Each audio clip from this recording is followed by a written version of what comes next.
Okay, let's see. Hey everyone. Today I'm out of town, so I'm going to be in some weird location.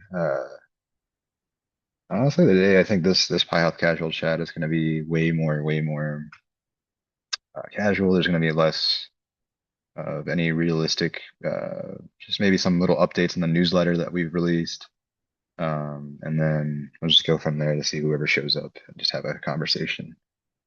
Probably going to be more casual, maybe some random talks about Thanksgiving trips. Yeah, definitely nothing too serious. Let's see. Sorry, you sharing. Mm,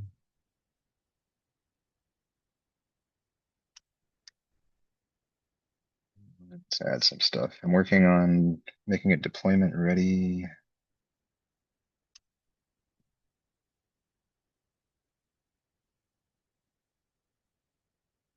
Mm, New test case. And fix it.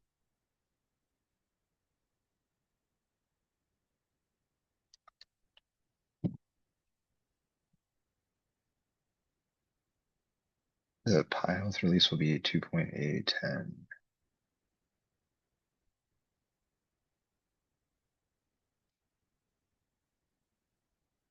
Mm,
I don't really understand multi-parallel processing.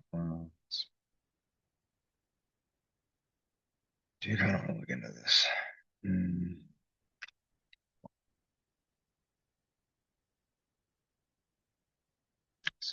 Code-based data set, go for it.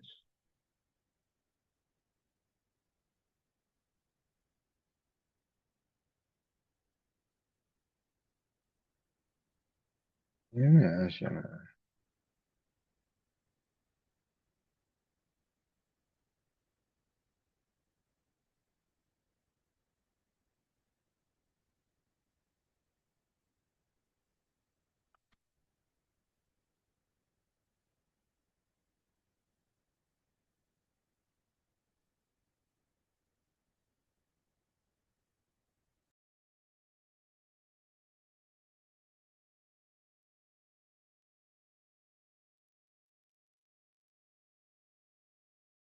Hey, Andrea, what's up? Howdy, John. Happy Friday, I guess. Happy Friday. It's soon to be Thanksgiving, right? So, Yep. Yep. Just had a couple coworkers report they're out next week. It's like, yeah, okay. See you after the holidays. yeah, yeah. And Did you get this? I don't know if you can see my screen, like this meeting invitation. see, that's today. I let me see if I saw it. I actually probably it might not have gotten directly forwarded to me, in which case I can go and check and see if I have it in my other inbox. Okay. I'm But not sure if like, I don't check yeah, my UIUC one very often. So let me go check that because that's probably fine. It's just a Zoom meeting. Okay, yeah, cool. I can forward yeah, that. just yeah, yeah. I'm not sure who got this and who didn't. I think yeah, I know some people are like in like the India time zone, so maybe some people won't show up, I would assume, but I'm just not sure like who actually got the message or not. Hey Paul, what's up? Uh, Hey, how's it going? Yeah, not much. Just casually working on things. I'm pretty fried from the week. Um, like not really, like not in the mood to do things, but I should do things. Very And man. yeah, I'm not sure if you have any, Paul, if you have any experience with like parallel threading on Python. I don't know, like it's not really built in the natively, right? Like it's not like C and C++ where you can. I think I used to use like OpenMP or something. Yeah, I'm not Uh, sure. it used to be it used to be just, so yeah, there's like three different kinds. There's multiprocessing, which is truly parallel. There's like multi-threading with like a thread.multithreading I forget the name of the Mm, package, and then there's the async stuff. And I think with Python 14, maybe 13, it's started to become truly parallel with on the threading side. So okay.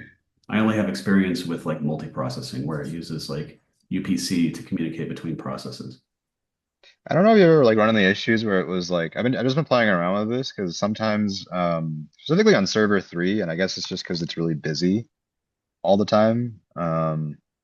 Where like it'll like lock, I guess, like the threads will lock for whatever reason, and then like I'm not sure if like if there's like a multi currently I'm just vibe coding it and just trying random things to see what actually runs faster and what works and doesn't break. Right. Um But I don't know if there's like a good solution here. Like right now, I think this one runs, but it doesn't seem to run faster. Like it's better the single thread. Um, for basically this task construction here. Hey, Yongda, Hello. how's it going? Pretty good. So I finished the memory refactor up to the site task point. There's Hmm. a bit issue on the set task stuff. Also about like multi-threading stuff. Okay. So we're looking at the Uh, same thing now. yeah, we are looking at the same Yeah, thing. yeah. So basically, one of the transform function are not. So one of the transform function I write are not pickable. And that basically cause like it's a bit tricky because if we set the multi-process mode to fork, it will have a deadlock with Yeah. some other like task PyTorch stuff. If I set it as a spawn, then I need to be like pickable to transfer the data. So I'm trying to figure out the solution for that. Hopefully I can get something this weekend. Hmm. But I have greatly simplified set task stuff. So I use the external library for that. Okay. Yeah, no, I'm like talking to Paul right now, which is I've noticed there's bugs even with the like the not like the current main implementation of the parallel, like if you increase the number of workers past one, there's just a lot of problems with it at the moment. I don't really. Uh, I don't think they help anything because like if you check the CPU usage, like Polaris has already used multiprocessing. Mm, So okay. I don't think like put a like future like that manual implementation of multiprocessing would help anything further because I think Polaris has optimized on that pretty good already. Yeah, I don't know. Like actually, so I think Zimbong was the one who made this, and I wasn't sure if this. I should benchmark this. I should just see like actually actually if it runs faster or And not. also like that multi-threading stuff blow up the memory Yeah, like it even does. more. Yeah. Yeah. It blows a lot of things up, is what I've noticed. It'll crash also sometimes. Like I've have a um like I've been trying to benchmark some things in the background. Yeah, but I have successfully so the only issue I have right now is the multitasking on the like on the set task one. Other than that, I have successfully make the mimic for to have a memory usage below 8 gig. I think That, that that should be that's sufficient. yeah, that's kind of insane, honestly. I wouldn't. Uh, like I think 16 was already good enough, so I didn't realize you. Okay, yeah, yeah, that's yeah, like the idea is basically we chunk like all the input data into like 64 megabytes, and yeah, then like the Dask basically Dask is somewhat similar to Spark. It will spill like additional data into back to disk, so it never exceed whatever limit is set to them. I mean, of course, you can't set it too low. For example, I tried like 1 gig, 2 gig, it definitely yeah, auto memory. But if you set it like for 4 gig or 8 gig, I think that should be fine. But there yeah, are yeah. some other steps that require at least like 5, 6 gigs. So I would say anything that have 8 gig should runnable, should be runnable. I think that's definitely good enough. I think we shouldn't. I mean, I would hope nobody's doing Pi Health on like a Raspberry Pi. Like I think that would be Uh, yeah, like I mean, even I if mean, I like have one if we want Raspberry to Pi, try. like no, I think we're even good. if Raspberry Pi have like 8 gig memory, a CPU won't be powerful enough to like run anything in reasonable Sure, amount of sure, time, sure. right?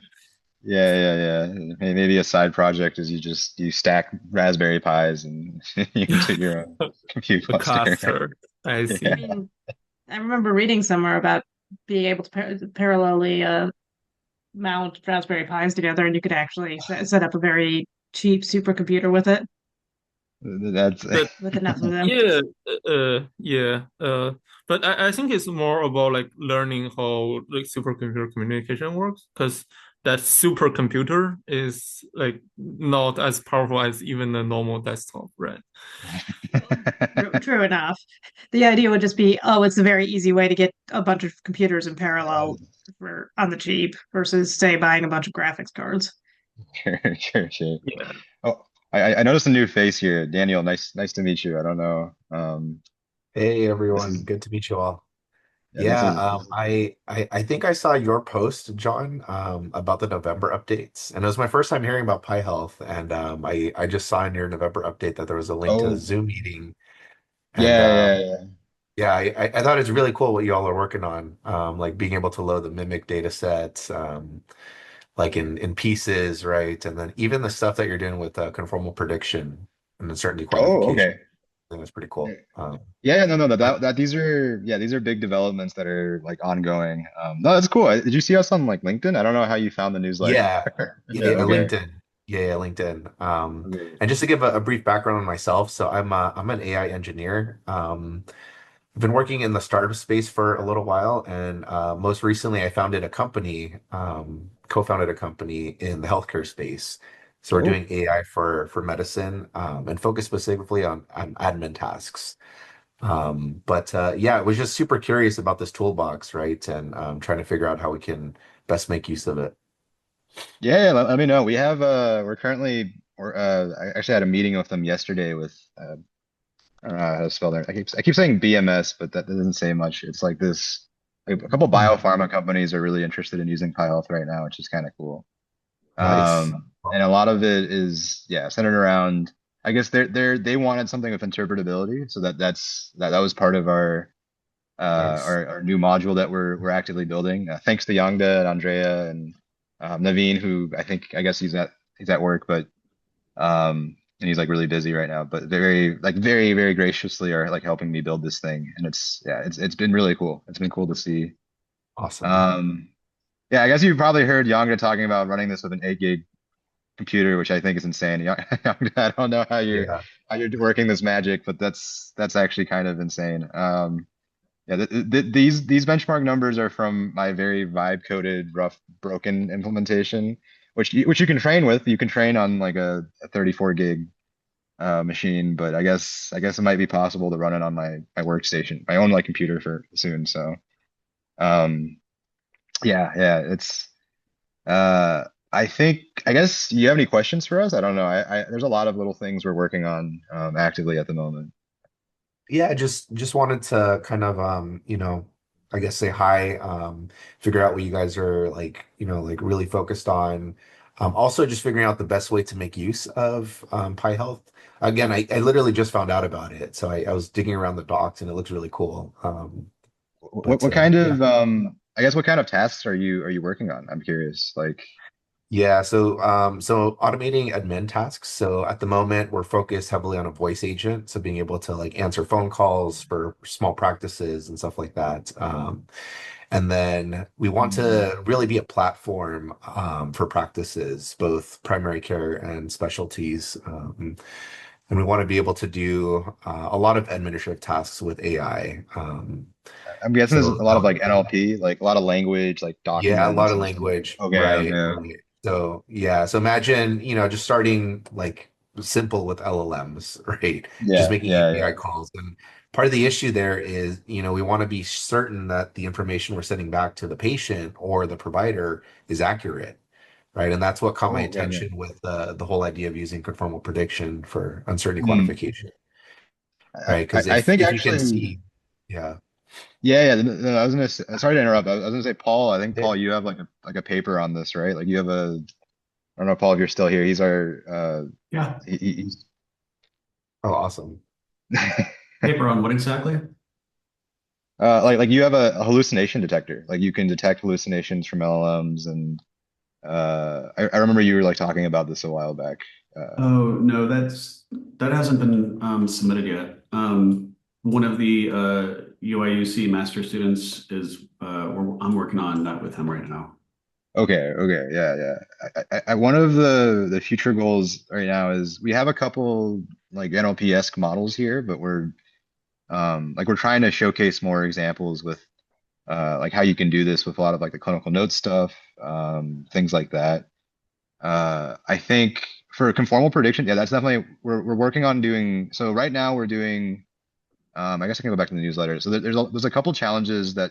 So if you look at the literature, a lot of the researchers they kind of assume very very clean, and if they do say something is noisy with their data set, right? It's very like, oh, we can make an assumption that the test set is like a very smooth like to distribution shift. So you can imagine like they always go with like like a covariate shift where it's like um yeah, something like this. Like they have a very clean picture of what so the shift is very the shapes are very convenient and consistent. But a lot of the times when we've tried to apply this for our own like healthcare things, whether that's signals data, so our lab works on a lot of like EEG stuff. Like these Oh, cool, things cool. just don't. And I have a background in signal processing as well, actually. I did that Okay, cool. before switching to AI, so yeah.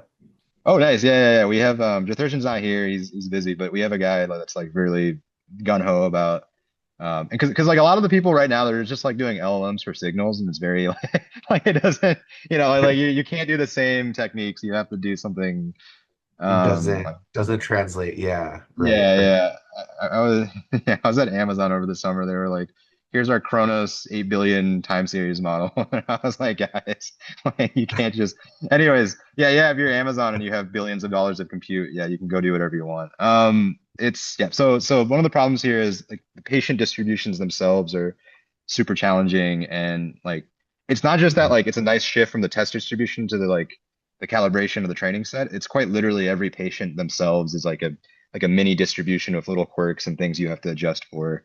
Mm. And so there's a lot of so one of the research projects we're trying to do is showcasing like okay in a general like scenario of just straight up just noisy healthcare data like okay can I get you like a nice conformal guarantee? There's this idea of negative sampling, so there's I don't know how much you know about conformal prediction, but maybe there's like a good instead of Yeah, so the sort con of the basics. I don't know about negative sampling. At least it doesn't it's ring a bell. the Yeah.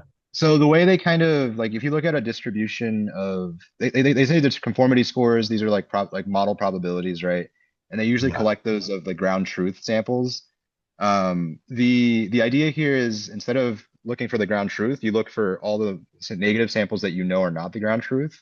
So you can kind of do like a more conservative thresholding, so you have bigger Like so you can say, oh, obviously these classes are not true, like that kind of Right. thing. And then Right. the Right. other side of it is there's I guess I don't know if I can find it's under review, but we have a nice like so Jetherson's been working on a very nice interpretable tokenizer for EEG signals, but TFM token spelling this right. Basically the idea is like you can more accurately characterize like I guess you can only see the reviews. Um, Hope he's not embarrassed by this. But basically, there's ways of discretizing signals into some type of more discrete meaning that's like, there's like, oh, there's like this pattern or this.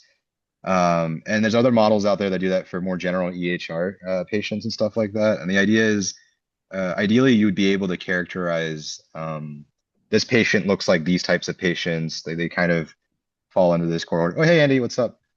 How's the um, and so the idea here is like, so you have like a dynamic selection system that's like, okay, these patients are these patients, therefore we should threshold like this, like for the uncertainty here. And there's a lot of ideas we're trying to work through with this. It's very in progress, but so far we've built kind of the native stuff. So you can try it out on your data set if it's easy enough. I think I have an example. Maybe I can point to you for this just to play around with. These modules should be pretty generic. Like you just need to have like the split, the model, the training. See if I can find it. CXR. We have it on like an X-ray data set. Turns out these data sets are really, really nice because they don't have ugly distribution shifts. So this is the COVID-19 CXR. Uh, And it's very, yeah, and so you'll get like some nice coverage guarantees here. And so maybe if your data is like that, for generative modeling, that's the other side of things we have to work on. It's not in this newsletter, but there are like conformal language model techniques now, like for generative, if you're generating a new molecule, if you're generating a new set of text. So that's really nice. Yeah. Sorry, I'm like rambling. I hope I'm not boring. no, no, no. I'm like I I'm like appreciate you, confusing. yeah, diving into it and all of that. I don't want to hijack the meeting by any means, but you know, I really appreciate it, and it's super interesting. On the LLM side, I have run into libraries that are using uncertainty quantification. I don't know if you guys have heard of like Truth Torch LM out of Oh, okay. USC. Yeah, so they basically you can select the method you want to use for uncertainty quantification. They don't have Hmm. conformal prediction, as far as I know, but it'll give you a score back about how uncertain it is, and Okay, you can okay. ground it in like the actual context that you're using to base the answer off of, like RAG, right? So, pretty cool library. There are others like this as well, but yeah, maybe there's something here too that can kind of like help influence PyHealth a little bit. Yeah, no. I think that's like everything is it's open. Yeah, yeah. Yeah, Um, absolutely. Yeah, I guess what was I gonna? I, I think I honestly these casual chats are just meant to be really casual or just talk about random things. sure. Um, Yeah, yeah. I guess I should say, hey Andy, how's it going? Are you? What's going on, Andy? Not much. Just I saw the LinkedIn post. Congrats. I'm just trying to figure out what's new and what's new and what's happening lately. I think the main ones are Yongda and Andrea is happening. They're building a lot of they're helping me build a lot of things. I think this used to be like a one-man project, so I think it's nice that or I guess Paul, so yeah, it used to be like a two-ish man casually. Hopefully there's no AI conference deadlines or whatever, so we can work on this on the side, or paper submissions. And so there's more pull requests and it's been really cool to see a lot of this get built up. Nice. Um, Very. I think Yongda is making PyHealth into an actually production ready like software, which it wasn't. It definitely wasn't It before. it's still far from production ready. I mean, it's just compared to Yeah, other production ready software. But sure, I sure, mean, sure. this package is meant for research, so doesn't need to be production ready. Yeah, I think the fact that you can throw Mimic in an 8 gig machine is already kind of insane. I don't know, like there's Wow. Really? Wow. Holy crap. some magic, some magic is going on here. Um, Yeah. No, I mean like I mean that's kind of insane. Yeah, I think PyHealth has just been running on like we have like a terabyte of RAM, so we just assume we can load everything into memory. Which is it's good if you have that, but it's bad if people actually want to use it. Um, I think other things, I guess like I guess any I don't know, we're doing interpretability stuff. Uh, I think I'm slowly getting Siddhartha on board. I have it's been really cool to see a lot of people join in, like contributing and stuff, and they want to do healthcare AI research. So we've like I've been kind of matching people with other people to. I don't know if is it Jalen or who's the guy that was working with you, Andy? I don't remember. Yeah, Jalen. I think we're still working on that. Um, it's just been like things been slightly busy, but yeah, we're still working on that. We're having like some regular meetings, like every other week, basically. It would be cool like if we could get Halo into Pi Health. I don't know if that's possible. Like what's funny is there's literally like a Mimic 4 Halo branch that's been years like years ago. Um and is it in here? Oh shoot, I don't know if I okay, I guess maybe not. I don't know. Like way back. Like it might have been better if I showed them that they actually had something. Um, oh, actually, maybe not. Maybe they didn't have it. But yeah, it'd be cool if we could do like digital twin stuff, like EHR, synthetic generation. Like that's cool stuff. That would be cool to have. But Yeah, I I also can. know. Is that along the lines of like Cynthia, I think it's called? I think Cynthia is like it's like a weird. It's not Python. It might be Java. I have like I heard of it, but we like it's like hard to re-implement in practice. Oh, like this. Okay. Uh, yeah. I I mean, it's think in the it. same I think idea. it's E. I think it's EA. Cynthia EA at the end. Yeah. Like dot EA? Oh, Cynthia, like literally. Okay, I see. EA. Cynthia. Yeah. Okay. And then they have a GitHub page. Oh, yeah. This is like, I think this was referenced in one of it's kind of like that. Yeah. I think, like very similar ideas. Like, so this is Brandon's paper, from our lab and like he had like an EHR generator that he built. Um, Oh, and sweet. That's then, all. yeah. And then You mind the pasting GitHub is that actually into the pretty. chat? Oh yeah, sure. Thank you. Um, Yeah, like I think. the Sorry. no, you go ahead. So my understanding is that Cynthia is like actually built using medical professionals to try to simulate what they expect a patient would go through, whereas like all the other ML models just kind of try to just trying to like learn from. Yeah. I'm assuming like it's hard to have the expert knowledge stuff. Like I think Brandon was always trying to do something like that. Um here's his consequence paper. Like so basically you can constrain your generator to a set of rules, like logical rules that for example, if a patient has like I don't know, like maybe like they have heart disease. If you have heart disease, then you can't have some other conditions, like these types of things. I don't remember what the example he gave in his talk, but basically, like he spent a lot of time like building and exploring what you can do with like these generators if you do have a nice generator, like a good enough generator. I think here's his paper that's talking about like boosting. So you can synthetically generate high quality samples, and if you pick the higher quality samples for minority groups, you can kind of like improve the performance across your model across a wide range of fairness metrics, and of course, just generally just performance in general.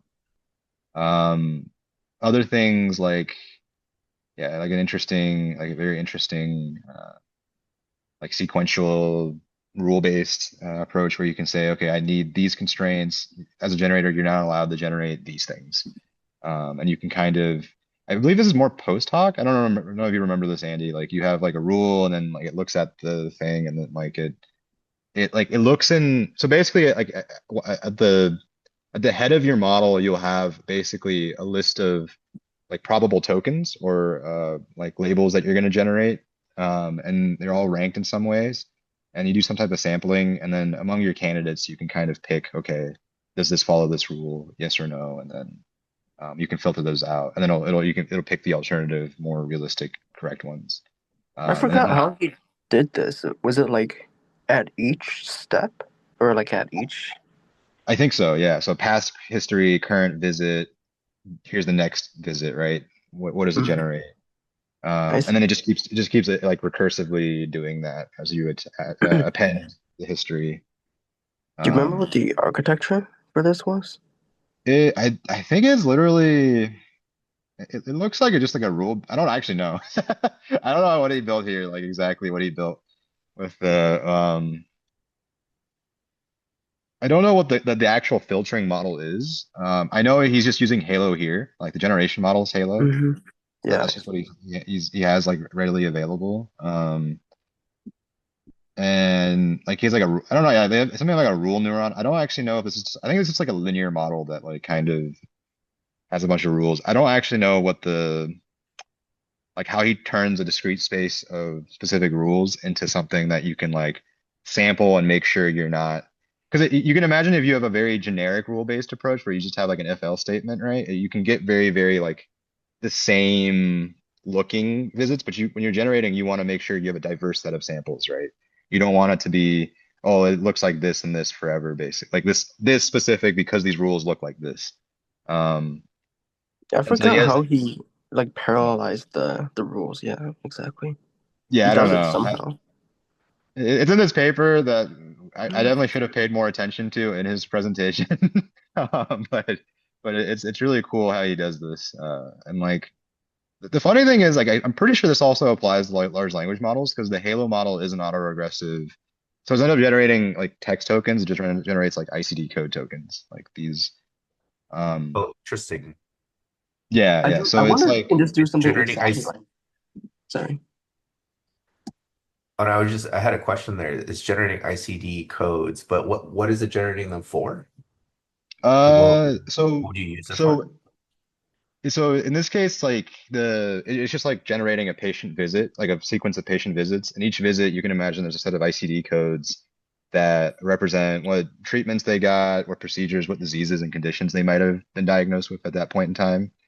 And I think the idea here is like every visit, potentially depends on the previous visits, right? Sort of like how the next token, text token, depends on the previous text tokens. Um, Oh, interesting. So you can chain a bunch of visits together and have like the ICD codes associated with each one of those visits. yes, yeah, yep, And yep. and then this wouldn't generate like a patient note, like the language of a patient note. It would just be the No, codes no. themselves. Okay. Correct, correct, And correct. So like you can imagine like I have a patient who has heart disease and maybe diabetes or something. Now tell me what his trajectory will look like, something like that. Or gotcha. uh, Okay, that's awesome. yeah, yeah. It's really cool stuff. I don't yeah, Andy, I don't really remember what the I wonder he if you did. can just try to reproduce this using like a constrained decoding, like from Hugging Face or something. I'm not sure.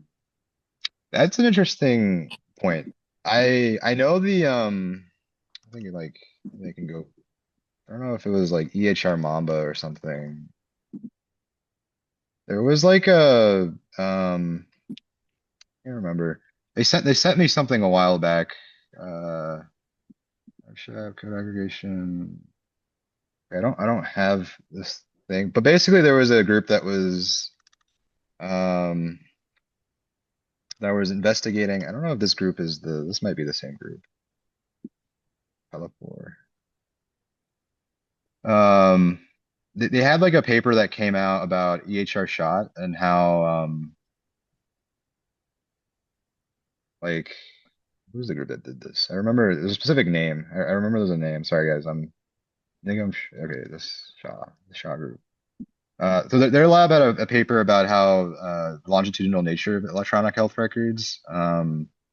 And they had like a tokenizer that was like on Hugging Face, and you could like load it with Mamba and stuff like that. So I would assume it's very like they basically took like a bunch of LLMs and they just retrained it with a vocabulary of ICD codes instead of like text tokens.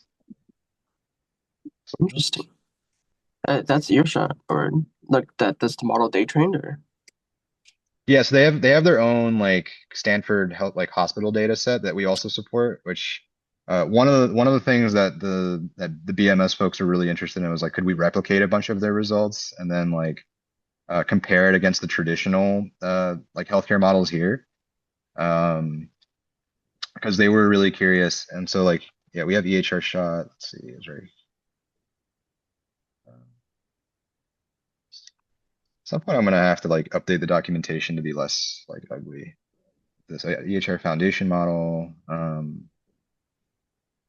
Yeah, something like that. So they have Climber T base and they have like a tokenizer for it.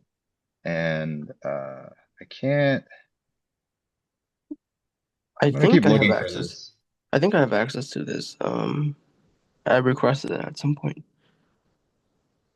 I think for me it's just like I don't know where they had like a repo for ResNet v2 like for this yeah like Mamba yeah there we go like Mamba Tiny um and these are all generators basically they all generate trajectories and they've been trying to and then they find that like a Mamba model is better just given the nature of how long these codes are. I don't know if they have a paper. It's like full yeah context clues like this is the paper. And it was they look at like some of the nature of longitudinal EHR data and they see like okay language like a kind of the perplexity of the tokens I guess the uh which is I guess like a metric for diversity of the tokens goes down whereas like you can have a much wider variety of conditions through time is what it seems like Wait, can you send copy me? Can you yeah Slack this paper to me? Sorry. sure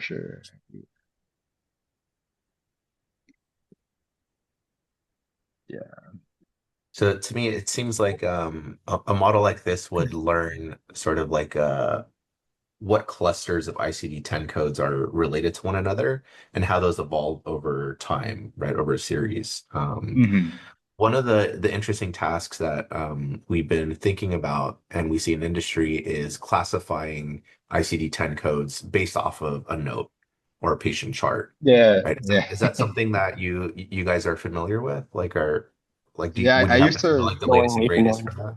I used to work on medical coding so that's it's Oh, kind no Me of way. too. Okay. yeah it's a Awesome. really hot space Very annoying space. very annoying space probably because the data In what is very sense? In what sense? Lack of so there's a couple labels.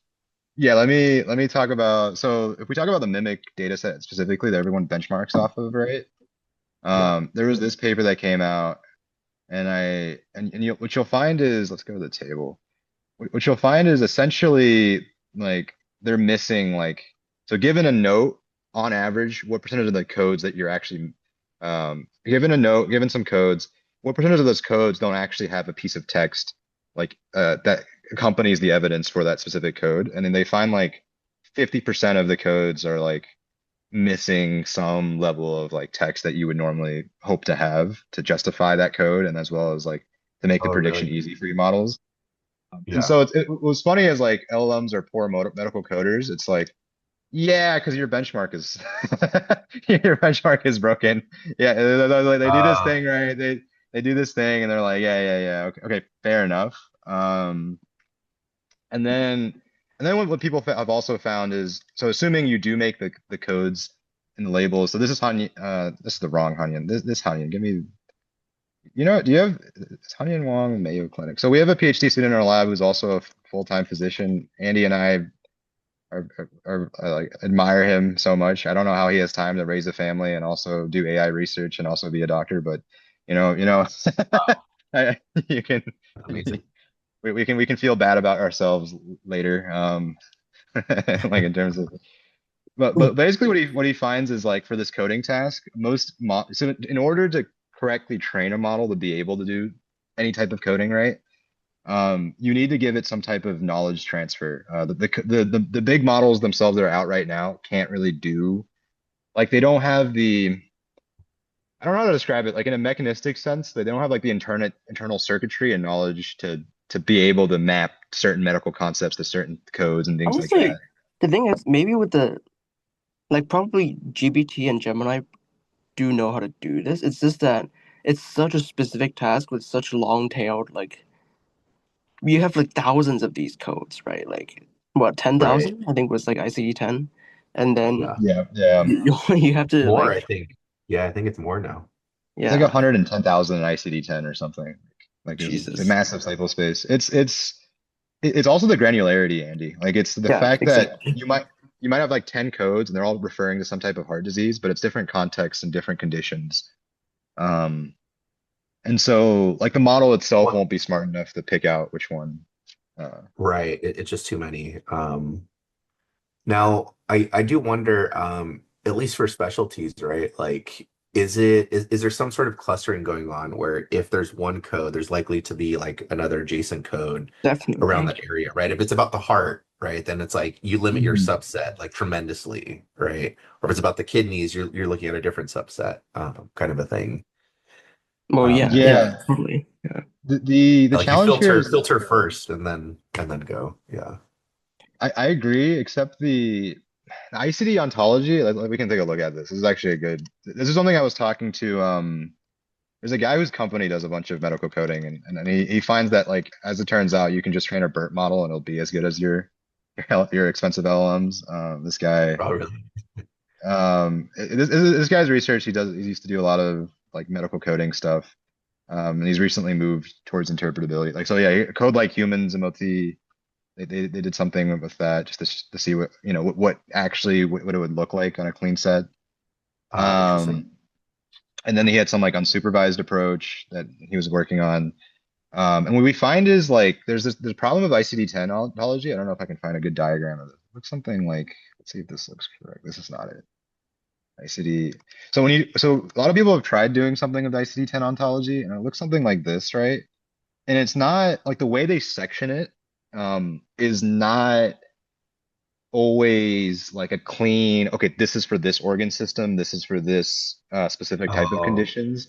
I see what you're It's saying. very Yeah. like, yeah, I don't know what the physicians were doing when they made when they made this ontology specifically, but basically what ends up happening is like, yeah, you have all these. So at the leaf nodes, they're pretty granular. Like, okay, if it's all A 0, 9, point 1, point 2, point 3, point 4, those are all relevant. But to get to that leaf node, you already have to go through like this is very flat. It's like thousands already. Um, Right, right. Having and gone through. Yeah. yeah, and so you really only have two levels of the ontology that actually is useful semantically. And yeah, Mm, maybe here's an example. Here we go. Here we go. Like they have okay, cardiovascular system, but what you find is like there's like overlap, and then there's like problems like high ceiling diuretics, like things that are like not necessarily like mutually exclusive to just the cardiovascular system, like just weird quirks of right. these things. That's the I exact see. And problem so that we're having with this SDOH annotation. The parent levels are like there's only like 8 codes, but if you add in all of the leaf nodes and everything in between, it comes out to 145 codes. mhm. And when they went to annotate it, there was low intercoder agreement because a lot of because there was so much overlap between like the very fine level leaf nodes. Yeah. And not to mention like the annotators that you might get cheaply are because if you get a medical coder, like it's like a professional job. Like these people Mhm. train for 4 years to do this. There's like Yeah, textbooks. you get certified in it, right? Yes, and That's then what you can like it's like a big thing. It's like an industry. There's literally a YouTube lady that shows you how to do medical coding Oh, nice. like for hours. You can learn medical coding and be bored out of your mind, but it is like a nice like Yeah, contempo coding. Yeah, and they do. Yeah, she goes through a bunch of these things. And it's a very complex, ugly space. yeah. Um, It almost seems like it's a retrieval problem, like before it becomes a classification problem. Like you want to like filter down again to like the most likely candidates. yes, yeah, And yeah. maybe the ontology isn't a very good one, but a new ontology or a new tree needs to be made that has more semantic information in it. I'm thinking Mhm. of like I don't know if you guys have seen the Raptor paper. It's more RAG related. I'm sort of tree organized. Oh, cool, cool. Okay. This Yeah, so from it's out of Stanford. If you scroll down, what they do is like if you zoom into that diagram right there, figure one, I think. um,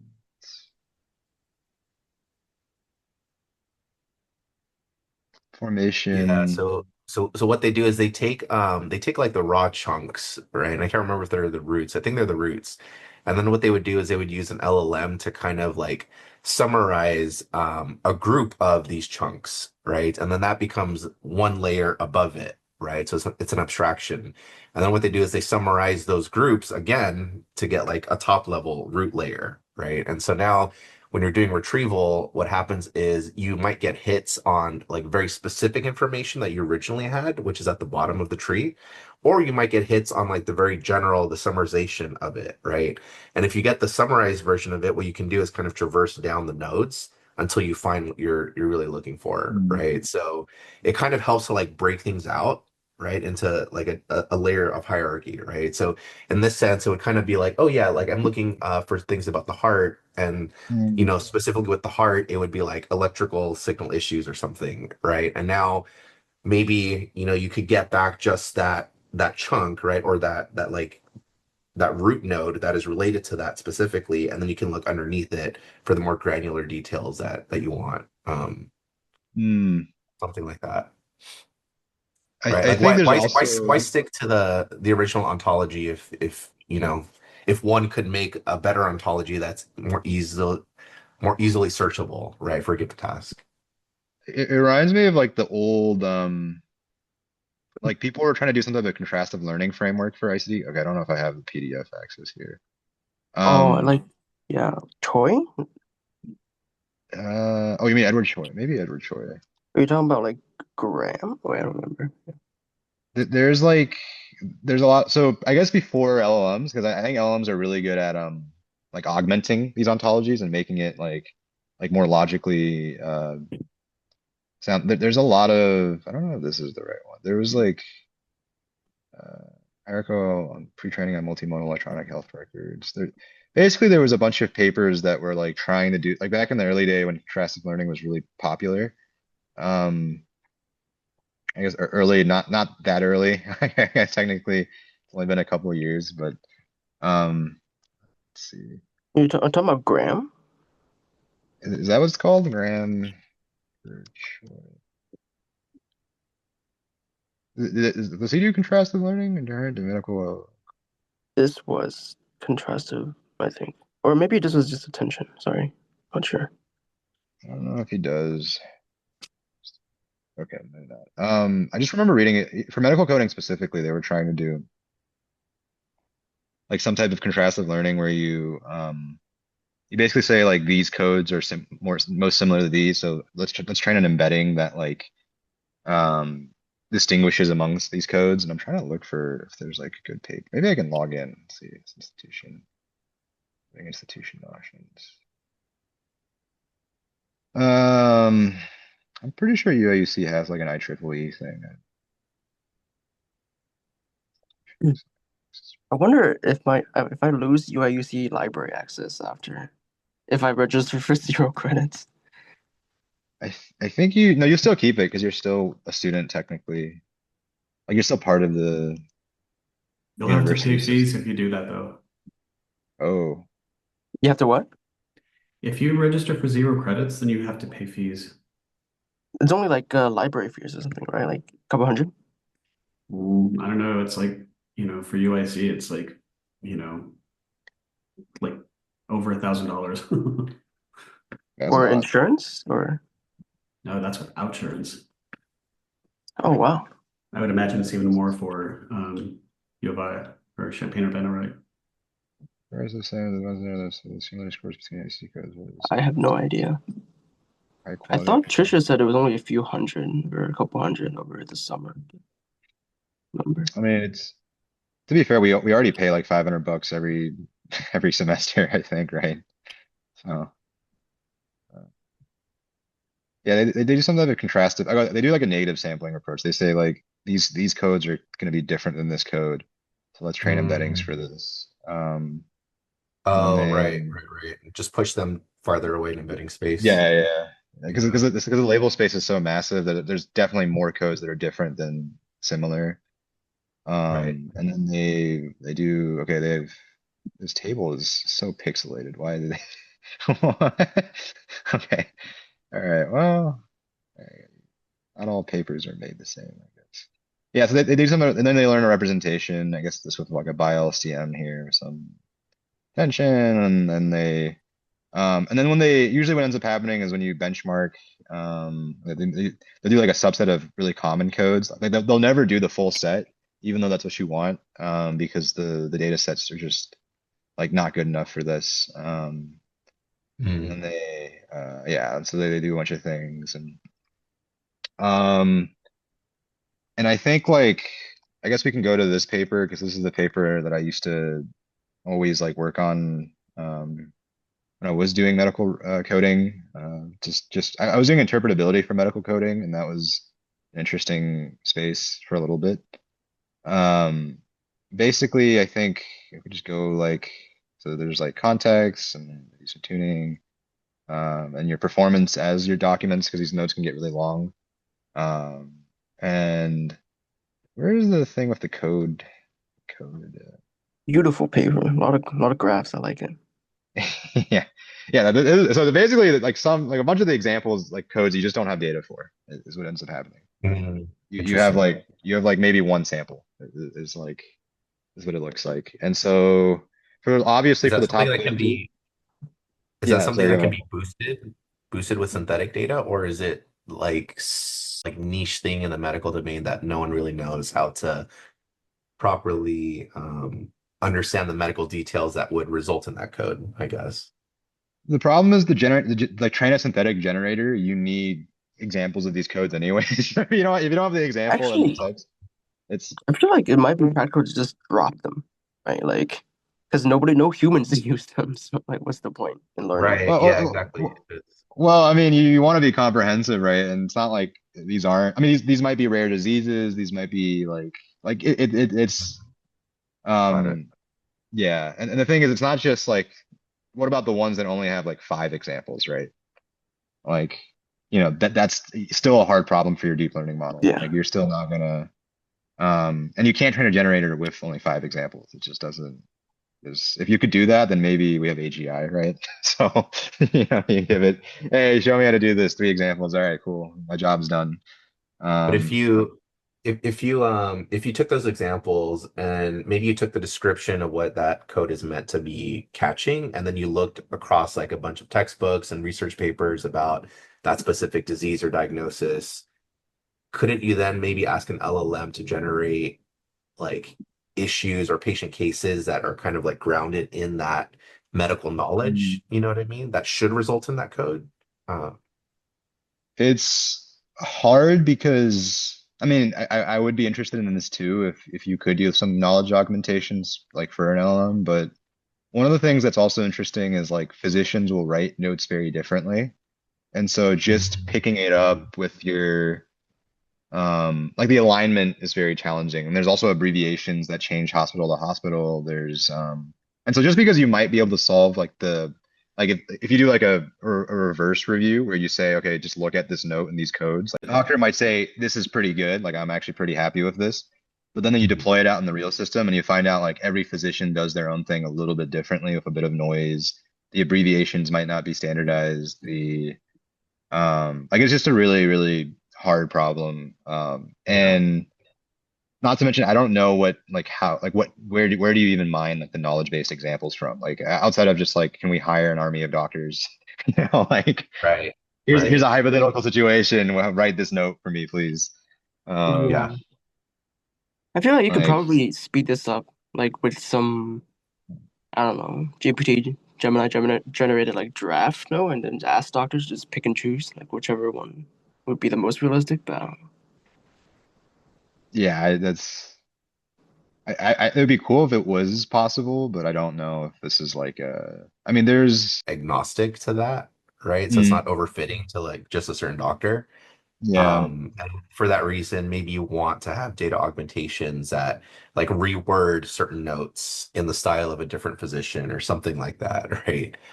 And there maybe an LLM could be useful so that you can kind of like create this diversity Mm. and have the model be like what's I guess invariant to that, right? I Yeah, don't know. I'd be Yeah, that's curious. Sorry, go ahead, Andy. no. Yeah. No, no, you should go. You should go. My comments are very silly. Yeah, Just I'd be curious if maybe to be like a separate step. Like first, like summarize the physician's note into like bullet points or something to like extract completely the information and only the information without the style. Mm. Um, that would like maybe a way to standardize it. I'm not sure. hmm. The one thing I've always wondered is just I swear Epic should have some of this data, right? Like these health digital health systems, but I also don't know if they have like something in their contract that they just can't like share. I think so. Um, Yeah, like where they can't like build a model off of these things just because of legal reasons. Like, I Yeah. think so. They can't use the data. yeah. But like the issue is like even if they don't use the data, even if they just like I don't know, just make some shit up and like deploy it into the Epic system, then everybody's gonna end up using it because everybody's already using Epic. So yeah. Hmm. Hmm. Data. I have some I have an interesting question for you. Fully appreciate like the ICD-10 codes are like massive, right? And there's like so much that you could use. I have some family members and friends in the field. And what they tell me is like, especially if they're specialists, they end up using the same like 6 to 7 ICD-10 codes, and that's it. And they never have to like use anything else that's out there, right? And maybe they themselves are not familiar with what to even use outside of that scope, right?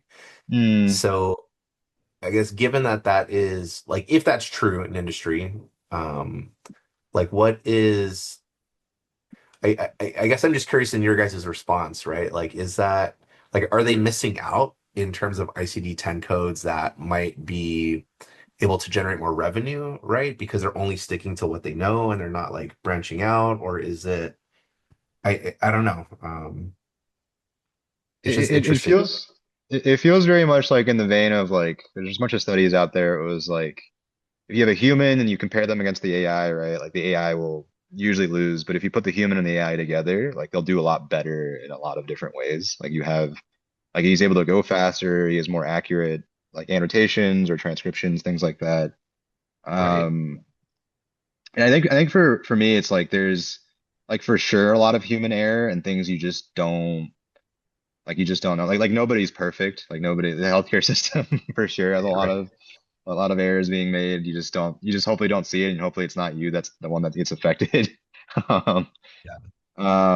and so I think like potentially it would be interesting to build like a human AI annotator for like ICD codes. Like here's bunch of candidates that you see for a certain text. Here's a bunch of entities that have already been marked for the education task of like, several thousand of text tokens to 110,000 codes. You would do Hmm. something like, is this potentially an ICD code? Yes or no? And then you do that, and then you cluster, and then um, and then you see if you can like collect better data that way. And that might be like a better in my opinion, that would be a more realistic co-pilot setting. And I think that's what some of these, I think last time I mean, this guy, cool enough, he responds on like GitHub and LinkedIn, which is he's working, I spelled his name wrong.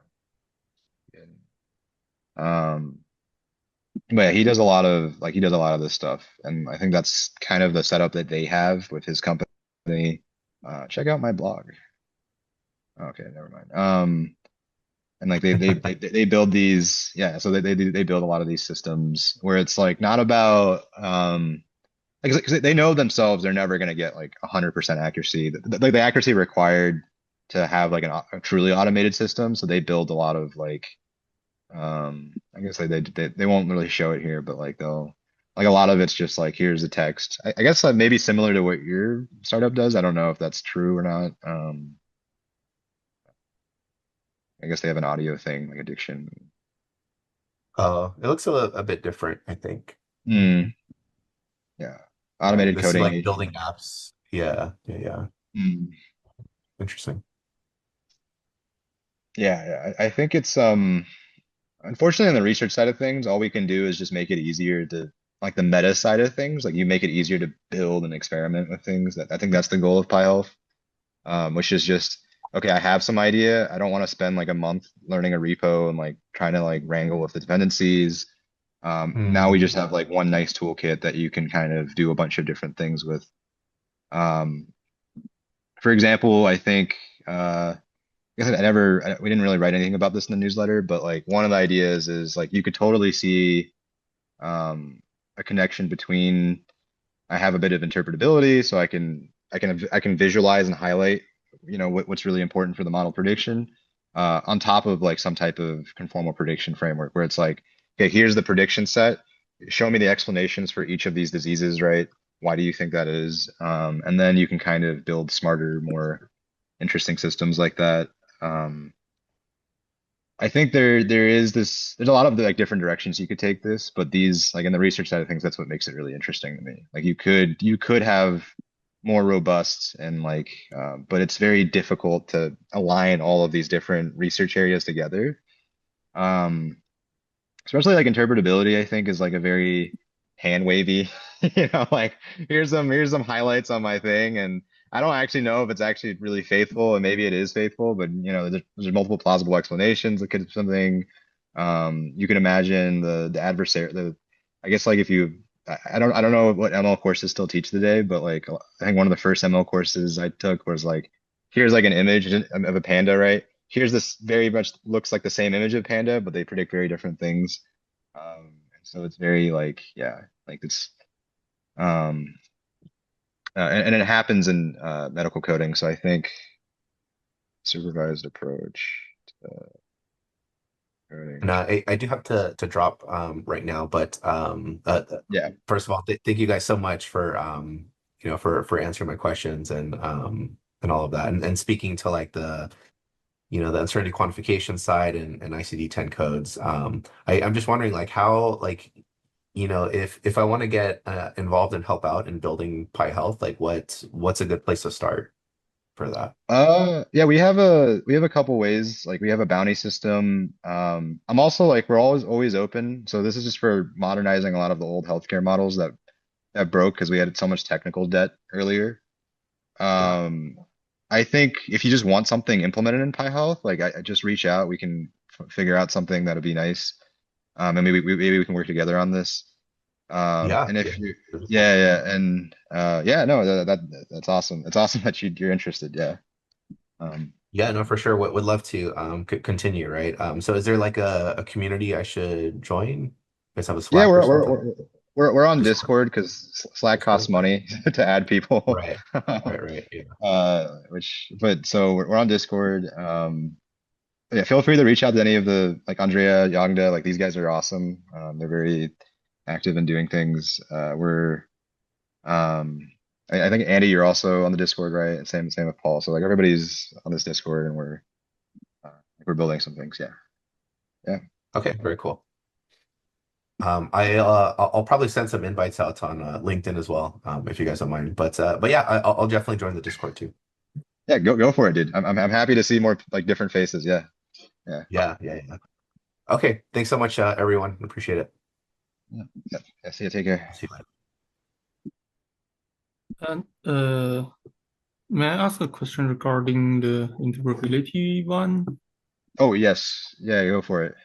Yeah, yeah, yeah. So it seems that a run out of task or run out of deliverables right now because all of them are sort of assigned. Let Mhm. me.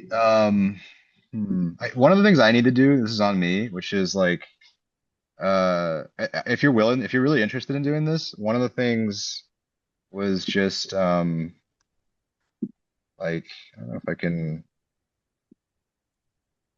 One of the things I really wanted to do because so this paper talks about the problem where you can have a lot of different you can have an attribution and there's a lot of different plausible explanations, which is why they go into this idea of of adversarial robustness and like these Yeah, adversarial.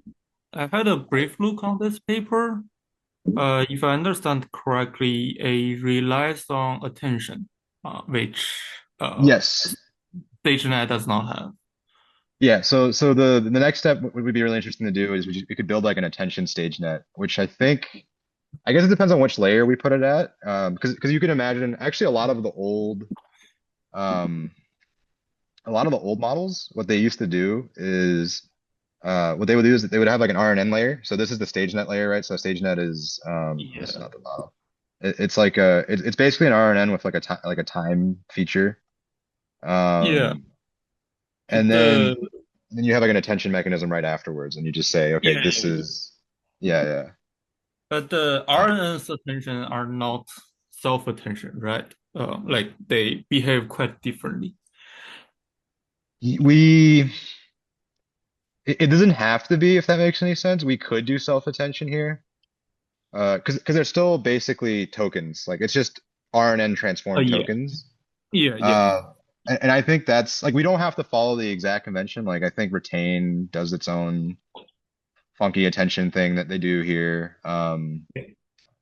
Like like we can definitely experiment with this. And I guess I should look if UIC gave me compute. Andrea like brought this up to me, which is it'd be really good if I could give you guys a bunch of H100s, and I've applied recently. I don't think they responded. Uh, I sent a request for the compute. I don't think they reply me anything other than like there's a ticket. Yeah. yeah, let me see if I So can. when I put the ticket in because I think I did sort of the same thing when I put the ticket in, they had me go and schedule a meeting with someone to talk about why I needed the request, and that's where I got that information, John, that I sent you on it. So I Yeah, suspect that's probably what will happen with you, Yonda, since you've put in a Oh ticket for yeah. it. I haven't received anything like even regard meeting or anything. Like it's That took about a week though to happen. So I'm not sure how recently you submitted the ticket, so that might depend and how I don't know how quick because it seemed like they were manually following up on the requests. uh I see. I think I submitted like last week, like last Tuesday or something like that. Yeah, so I would say probably if you don't have anything, honestly, until after Thanksgiving, because I assume next week everybody's off. I Yeah. would be inclined to assume because I'd be inclined to assume they're trying to get through a backlog with people going on vacation. So I'd be inclined to say wait until the week after if you don't see anything, maybe try to follow up on it. if all else fails, I can just give you guys the SunLab cluster. I think that might be easier, actually. Just realized. What was weird to me is like over the summer it was really easy with like Zalal and some of the other people like I think Shireen like the other PyHealth Research Initiative people like they got compute access and I didn't have to do anything, which I thought was weird. Um, but maybe I can just these clusters are Give it a not hard as try. nice as the universities. Yeah, yeah. I think for now I can just give you guys SunLab like cluster access, and I'll tell the professor about this. It's Yongda F2, right? Yongda. Yeah, I have two. Yes. Okay, okay, yeah. I was surprised there's two Yongdas. Then And mine's FitzPath 15, 15, correct. right? Yep, Okay, not Naveen. 14. I think 14 is my sister. And I think Naveen is, let me see if I can. So basically, you guys should be able to, and I can send a tutorial. Let me send that. An SSH guide. It's basically like working with a Linux machine. It's very ugly looking. And honestly, sometimes the machine like will crash because somebody in our lab goes over the 1 TB of memory somehow because nobody is a resource. Nobody cares about what resources they use in our lab, and so it just ends up being a mess. Let's see if I Give have it. computer scientists a big machine and they will figure out how to fill it up with stuff. Yeah, I'm hoping Well, with Yangda like changes the fact that you can run things with an egg rake machine. Like maybe people will just like not break things anymore, but I doubt it. You can Well, always find a way to break things. well, wasn't it the standing joke that when they built CERN, the main complaint was, "Hey, we need a bigger particle accelerator." So as soon as CERN went up, they're like, "Hey, we need it bigger." Uh, Uh, logic. Yeah, yeah. I mean, not surprised. Like, just let's see, So onboarding. again, Some of it's the a good details nerd might test be a little environment, out but of, a bunch of people learn. yeah. I don't think that's unexpected.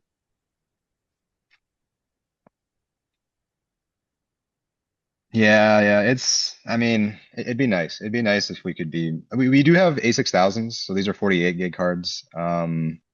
There are, there's one job scheduler machine here with this very ugly tutorial that was written. So let me know if you have questions about this. But basically, they use something called Condor. It's like Slurm, but it's baby Slurm.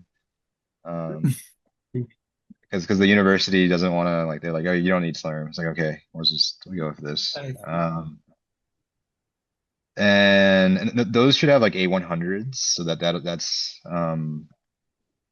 be good. Naveen, are you here? I don't know if I feel like I should have your Yeah, email. NC42. Yeah, I can just throw this then I to you just, guys I think for I have now. access to the cluster, I guess, as part of the summer program. Yeah, Oh, you have access? Okay, yes, okay. I have Then access. Yeah. yeah, the cluster has way better GPUs than we do, which is and it's but there are some quirks with working with it. One of them is like they try to clear they keep mass purging some directory in there that like ended up deleting one of the people's like projects over the summer, and that was like very messy and sad.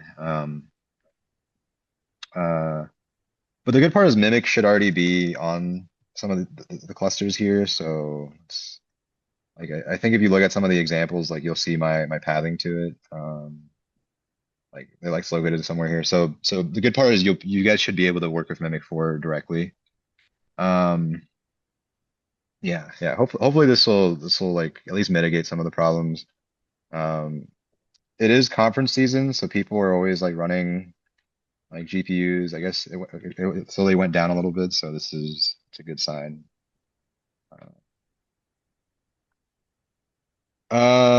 Yeah, let me add a deliverable. Let's talk about this. Maybe we can do self-attention stage. Nah.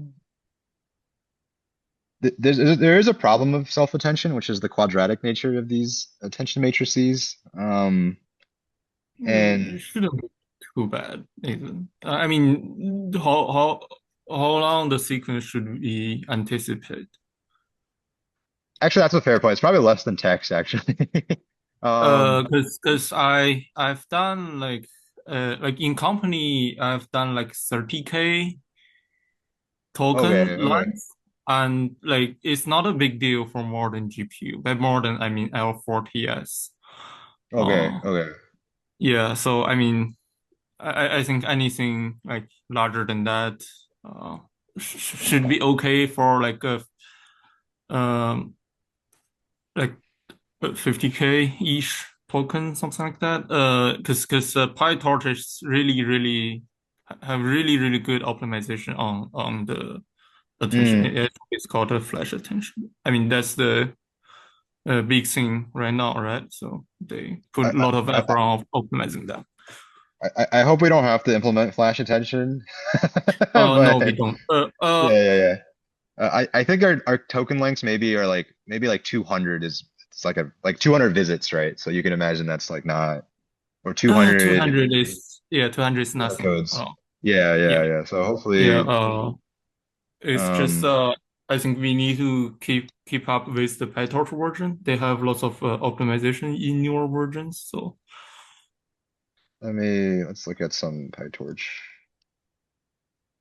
Yeah, okay, okay. it's currently 2.7. Newest is 2.9. I think they also fix like 2.9.1 fix some numerical instability in attention. Yeah. Okay, okay. Yeah, I think we can look into this later. I think this is, yeah, Uh, I think yeah. it should be fine. I hope it's fine. I think it should be fine. It's fine. I tried it.